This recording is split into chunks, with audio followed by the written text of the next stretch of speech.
Hey, my wonderful people, good to see you all. Good to see you all. Okay, working hard here. All right, we're in chapter number 17. Today is Wednesday, November 17th, 2022. Okay, my beautiful people, to record. All right, let's knock it out. Here we go. We've already heard some oral presentations. Now back to our text. Who generally can sue on a contract? Anybody. Who generally can sue on a contract? Who can generally sue on a contract?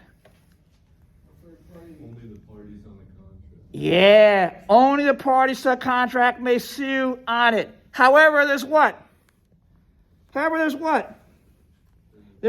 a conjunctive adverb.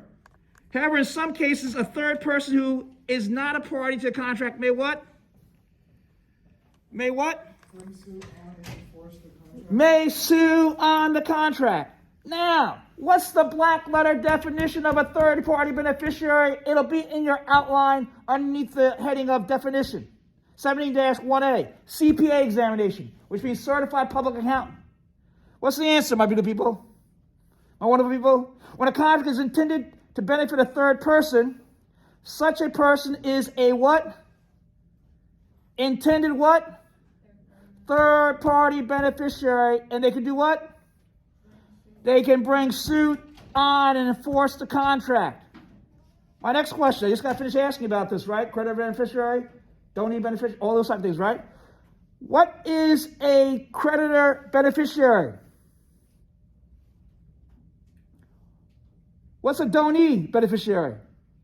What happened with Davco? All that's a good question for a test, right? Test number 4, part 1. Which will be in class, right?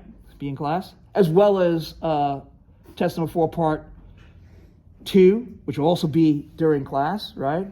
During the final exam period. The intended beneficiary is sometimes classified as a creditor beneficiary when the promisee's primary intent is to discharge a duty or owe to what? The third party. So the intended beneficiary is sometimes classified as a creditor beneficiary when the promisee's primary intent is to discharge a duty owed to a third party. Oh, they owe some type of money? Huh? Look at an example. When Max Giordano sold his business, Same Way Laundry, to Harry Penn, he had 3 years of payments totaling $14,500 owing to Davco Incorporated on a commercial Davco shirt drying and pressing machine purchased in 2006. Max, the promisee, see how they're using terms that we learned already, right? Made a contract with Harry to sell the business for a stipulated sum. A provision in this contract selling the business called for Harry, the promisor, to make the Davco machine payments when due over the next 3 years. Here's the question. Should Harry fail to make payments, Davco Incorporated, as an intended creditor beneficiary under the contract between Max and Harry, would have standing to sue Harry for what? Breach of the payment provision in the contract, right? Because even though he's now sold the business, that person is now taking on, right, that debt, and they can sue. CPA. So Davco is the what? Is an intended creditor beneficiary, right? Everyone see that? What happened here? You've got what?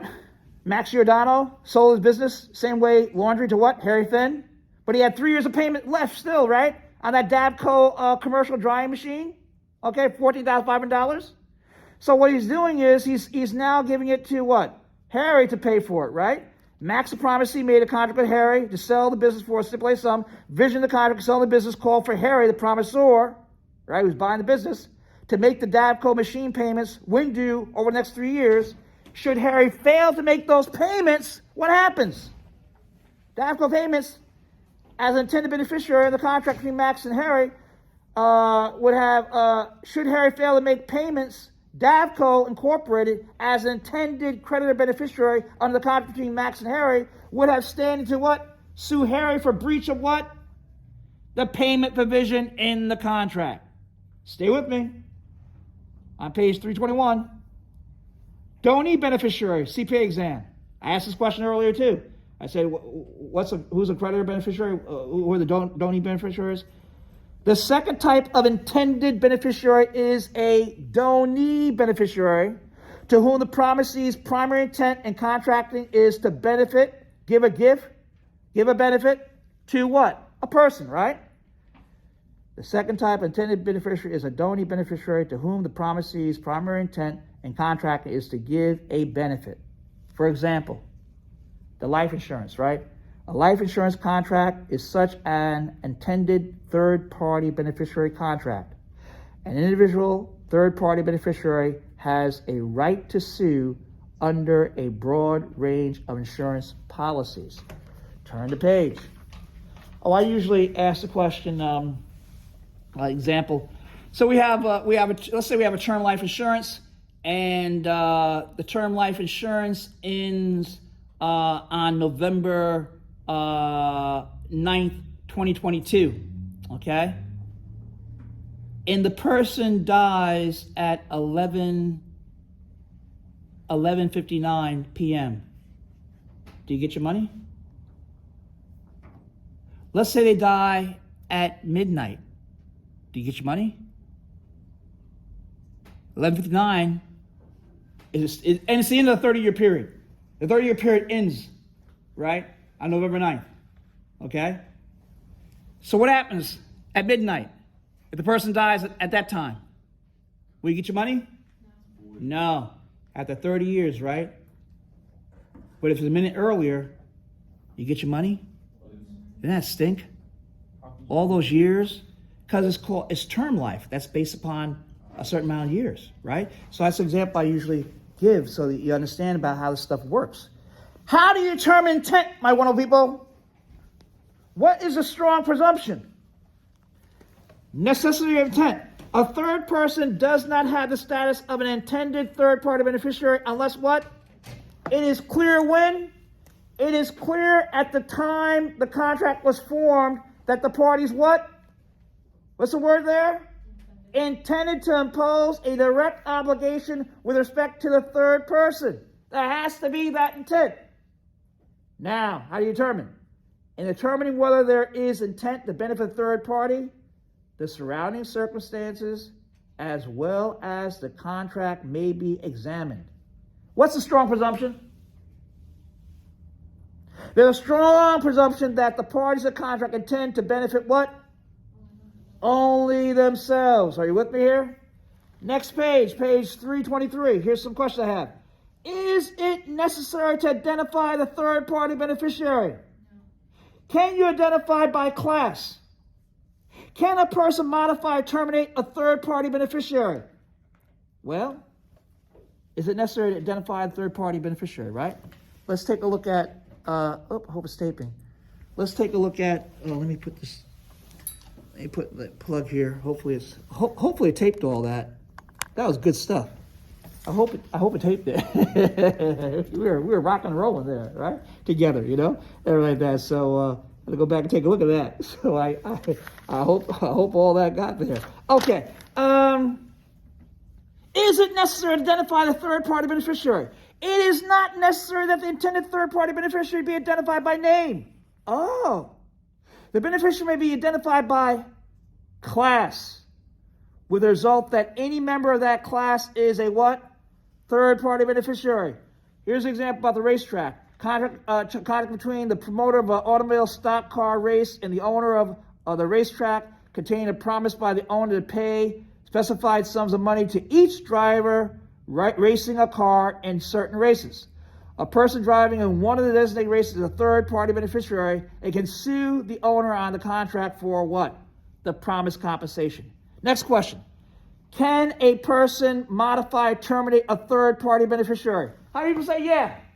And when I go online, I'll do this on the computer, okay? I actually do the chat. How many people say yeah? How many people say no? Who's not sure? Who didn't vote? And the answer is, can the parties to the contract modify or terminate? What happened with Roy? can modify or terminate it so as to destroy the right of the intended third-party beneficiary? Yeah, they can. If the contract contains an express provision allowing a change of beneficiary or cancellation of the contract without the consent of the intended third-party beneficiary, the parties to the contract may destroy the rights of the intended third-party beneficiary by acting in accordance with the contract provision. What happened with Roy and his daddy? Example, Roy obtained a life insurance policy from Phoenix Insurance Company that provided that the beneficiary could be changed by the insured. Roy named his son Harry as a beneficiary. You know what's going to happen next, right? Later, Roy had a falling out with Harry and removed him as beneficiary. Roy could do this because the right to change beneficiary was what? Express reserved by the contract that created the status of the intended third-party beneficiary. In addition, the rights of intended third-party beneficiary are destroyed if the contract is discharged or ended by operation of law, for example, through bankruptcy proceedings. So what do we learn about the Roy and his dad example, Roy and Harry? I have notes over here in my book saying, don't get into a fight with your parents. Okay, don't do that, not good. Not good anyway. Does a third-party beneficiary have greater rights than the contract? How many people say yeah? How many say no? Who's not sure? Who didn't vote? Answer is, although the intended third-party beneficiary rule gives a third person the right to enforce the contract, it is obviously gives no more rights than the contract provides. So whatever the contract provides, that's what the third-party beneficiary has also. That is, the intended third-party beneficiary must take the contract as it is. If there's a time limitation or any other restriction in the contract, the intended beneficiary cannot ignore it, but is what? Bound by it. If the contract is not binding for any reason, that defense may be raised against the intended third-party beneficiary suing on the contract. All right, next question. What are incidental beneficiaries? What are they? Not everyone who benefits from the performance of a contract between other persons is entitled to sue as a third-party beneficiary. If the benefit was intended, the third party is an intended third-party beneficiary with rights described in the preceding section. If the benefit was not intended, the third person is an incidental beneficiary. A real estate agent developer, Ocean Atlantic Corporation, purchased a series of bonds by American Southern Insurance Company for the purpose of guaranteeing the performance of public improvement in a subdivision it was developing in Yorksville, Illinois. The bonds representing the surety contract between Ocean Atlantic and American Southern was issued in favor of the city of Yorkville. Now, Ocean Atlantic hired subcontractor Aurora Blacktop Incorporated to perform several improvements, but the project stalled and Aurora was never paid for its work. Aurora lacked standing as a third-party beneficiary to enforce the subdivision bonds against American Southern. How come? Because the contractual obligation ran only to the city. Aurora was deemed an incidental beneficiary rather than what? A third-party beneficiary. Now, how do you determine if a person is an intended or an incidental beneficiary? My wonderful people, how do you determine that? I know you've read this chapter already. I know it says it on today's syllabus. It's supposed to be chapter 17. You're already on 18 and 19. I know you're ready to take your final test. I know you get your outlines in chapters 11 to 19 and knock them all out. I know you're ready to get your grade summary sheet together, your FC sheets together, all that kind of stuff. I know that. How do you determine if a person is an intended or incidental beneficiary? Whether or not, on page 324, whether or not a third party is an intended or incidental beneficiary, therefore comes down to determining whether or not a reasonable person would believe that the promisee intended to confer on the beneficiary an enforceable benefit under the contract in question. The intent must be clear and definite or expressed in the contract itself or in the circumstances surrounding the contract's execution. So let's say, okay, we're going to have a party, right, in December. And I say, okay, I'd like you to, Ms. Rivera, go to get the soda and the cake and everything like that, and go head over to Stop and Shop. But instead, she goes to ShopRite. Can Stop and Shop sue? No. How come? They're what? Incidental, right? Our main thing was, hey, let's get some soda and a cake and some ice cream, right? And that's what we're talking about here. What's an assignment? What do rights and duties create? We've seen that before. What do they create? The parties to a contract have both rights and duties. Can rights be transferred or sold to another person or entity? Can duties be transferred to another person? Contracts create rights and duties between the parties to the contract. What's an assignment? An assignment is a transfer of contractual rights to a third party. The party owing a duty or debt under the contract is the obligor. Another name for that is what? Or debtor. Okay? And the party to whom the obligation is owed is the obligee. Oh, we've seen these words before, right? See how many bills upon one thing and another? The party making the assignment is the assignor. The third party to whom the assignment is made is the assignee. Right? All right. We have Randy Marshall and Marlene Melendez. They own what? HBB, Huntington Beach Boards, right? Company, LLC. How many people are in their corporation? This is very important because I actually come back to this in Business Law 2 as a reminder of what we did as we build on it later on when we talk about HDCs, holders in due course, all that kind of stuff. And I say, remember the HBB one we did before? Okay, anyway. How many people? 5, right? And what kind of corporation is it? A startup company making top-of-the-line surfboards, right? What was Marlene able to do? Able to sell 100 of these Duke-inspired longboards to Water Sports Incorporated. Who are they? Who's Water Sports? Who are they? Comma, a large retail sporting goods chain. How much she sell them for? $140 per board. Okay. What were the payment terms? However, the best payment terms she could obtain were payment in full in 90 days. What did they do? A contract containing these terms was executed and the goods were delivered. What's the next line say? My beautiful people. Next line. What does it say? What do you mean by that? Internal cash flow problems. What are internal cash flow problems, my wonderful people? What is that? Internal cash flow problems. You're exactly right. Because of internal cash flow problems, what they do. It's very important. Might be any test. Huh? What in the world they do? My hardworking people? What they do? What's it say? If the assigned its right to receive the $14,000 payment from the buyer to West Coast Financial Associates. Oh, so West Coast, right? They assign that money to West Coast, right? To get what? So they assigned $14,000. Oh man, another one's not working right. Let me see if I have. Stay with me, guys. Let me get this. I thought I put another. Oh, maybe somebody must have used it. That's okay. I thought I put a marker over there too. Hold on now. I brought a bunch of markers with me. Oh, here we go. Black. Perfect. All right. All right. So, you have what? West Coast, right?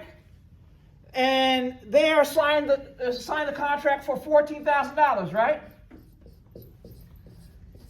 And what did HBB get in return for that? What did they get in return for that? $12,800. Oh, $12,800? Okay. And they're going to use that money to do what?